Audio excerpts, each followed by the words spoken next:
What is going on, guys? Regen here. Hope you guys are having a fantastic day. Welcome back to the channel. If you guys are new and enjoy the content, please consider following. Much love for being here. Now, in today's video, simply put, this is going to be the tips that every single rank in Valorant needs to hear. Iron to Radiant. Let's get it.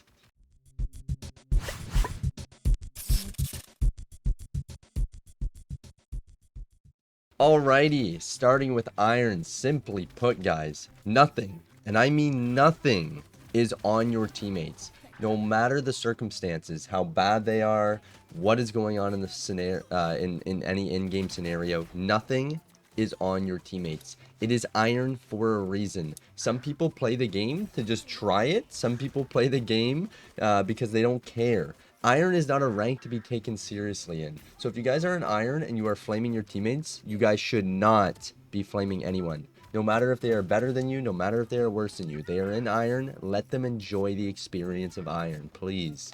Bronze. You need to learn mechanics before plays. I hear so many bronze players when I'm coaching try to tell me that they're trying to do this play and trying to do this play with their teammates. You simply cannot make plays with bronze players, even roughly in silver, gold. Like, mechanics are so important to learn up until Diamond Ascendant, guys. You need to master mechanics before anything else whatsoever. Learn how to move, how to strafe, how to have better reaction time, how to use your crosshair as a cursor to click ahead instead of just spray when you see someone. That is the biggest tip I have for a bronze player. You need to learn mechanics before plays. All right, so for silver, the biggest thing that I could think of for silver, okay? Both the tips from iron and bronze are kind of incorporated into it, but I stated this slightly in bronze, but this is the most valid point for a silver player. Most silver players will have roughly the same aim, roughly the same game sense, unless there's a smurf, but the biggest thing to diff in silver is focusing on reaction time. Now, what I would recommend for focusing or improving your reaction time is doing a reaction time test. And although I don't recommend aim labs or things, any aim training outside of the game that often, aim labs does help because it does have isolated reaction time test. Not only that, but doing the bots range on hard, that will also help. So my biggest tip for silver players, guys, is dialing into your reaction time. That is the most valuable piece that you can achieve if you want to climb out of silver. All right, so there's a couple tips for gold. Moving on to gold here. All the tips above are kind of necessary, I would say. But when I was in gold, the best way that I learned is whenever there was a smurf or I watched someone in either diamond, elo, or above, you can learn a lot from their play style and simply just trying to mimic how they play. If you can try to mimic their movement, mimic their crosshair placement, why they're looking somewhere, if you have the time either in their stream or spectating them in the game, don't be ashamed to ask questions unless they're toxic on responses. That's my biggest tip. So yeah, make sure you're watching players that are better than you and try to mimic what they're doing. Another tip for gold is a lot of gold players crouch spray, and I know I talked about using your cursor as or your crosshair as a cursor in the past, but another big tip for gold is actually learning to point and click with your crosshair. A lot of gold players will just crouch spray. And if you can point and click with your crosshair, that will put you at a massive advantage because the second they crouch, they're immobile. You can literally move your crosshair onto their head perfectly. If you guys have any more questions regarding any of the ranks or want me to elaborate, feel free to DM me on Discord. It's a great way to keep in touch with me. Also, stopping by any of the TikTok or Twitch live streams, you can ask me questions while I'm streaming there. All right, good old Platinum. In Platinum, understanding how valuable your utility... oh my god. Understanding how valuable your utility can be and counting enemy utility. Massive. So as far as value by utility goes, understanding that when utility is being used, trying to maximize it as much as possible. And although this is just a tip section, the whole point of this tip is not me to show you exactly how to do that, because this isn't a platinum coaching video, but this is just for you to understand where you're going wrong in your rank. So if you want to do some further deep diving, again, you can feel free to reach out to me or find a YouTube video.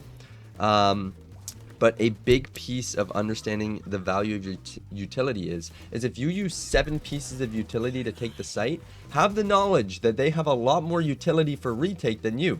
But if you're doing trade for trade utility, for example, raise nades, and then you trade that with a sky dog, and then they drop a smoke, and then from there you can flash through the smoke, that's utility for utility. And I cannot stress this enough. In Platinum, again, looking at your crosshair as a cursor and pointing and clicking. View the enemy's heads as little aim labs dots and use your crosshair as a pointing and clicking mechanism. Learn to point and click. Good old Diamond. Diamond, you need, and I mean need, and this goes for any elo, but Diamond it's pretty prominent in, you need to drop your ego, or you will never ever get out of Diamond. I don't care how good of a player you are. If you are dragging your teammates down, especially if they're trying. If they're not trying, that's one thing. But you cannot drag your team down. This is a 5v5 base game. You need to drop your ego if you ever want to get out. Your ego will be the death of you. And not just in Valorant. Ego is a disgusting trait that the human can just manifest into some gross ass person, man. You need to drop your ego. You need to find peace and serenity and dial into the current moment. Everything that happened in the past is now irrelevant. You need to live in the moment. All right, good old Ascendant. Now this is finally where you can properly learn how to hit a site.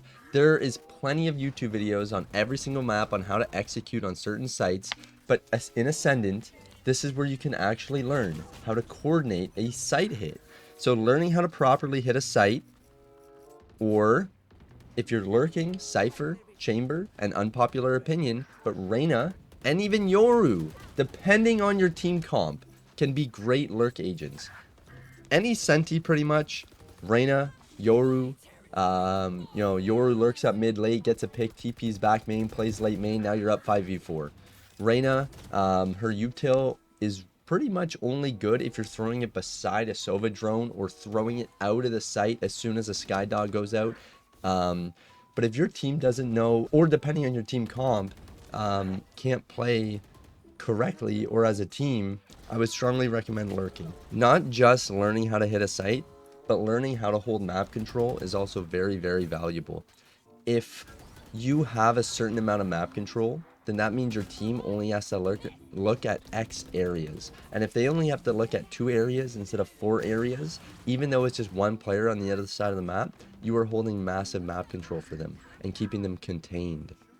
Now, I hate using double points again, but in Diamond, I talked about egos. Immortal is one of those elos as well that have massive egos, especially Ascendant 3 low Immortal. That is a disgusting time for a lot of egos. When you climb a bit, egos get dropped sometimes. Every rank there will be egos, sorry. But man, there are so many egos in low Immortal. It is sad. I hate saying double points, but you need to drop your ego in Immortal. You really, really fucking do. And I've been an Immortal player for quite a while now. Now with Immortal, there can be other tips involved. I would genuinely say the biggest tip, depending on your role, especially duelist, is just having that faster reaction time. Like, you need to play when you're at your peak. If you're having an off day, I would strongly recommend maybe playing, a team deathmatch, DM, Swifties, something like that, and seeing if you're dialed in. If you can't get dialed in, if you can't obtain flow state, which is so vital when you're playing in Immortal Radiant lobbies, if you cannot attain flow state, I would strongly recommend not playing in Immortal for that day. And good old Radiant, the tips I have for you: just get good, kid.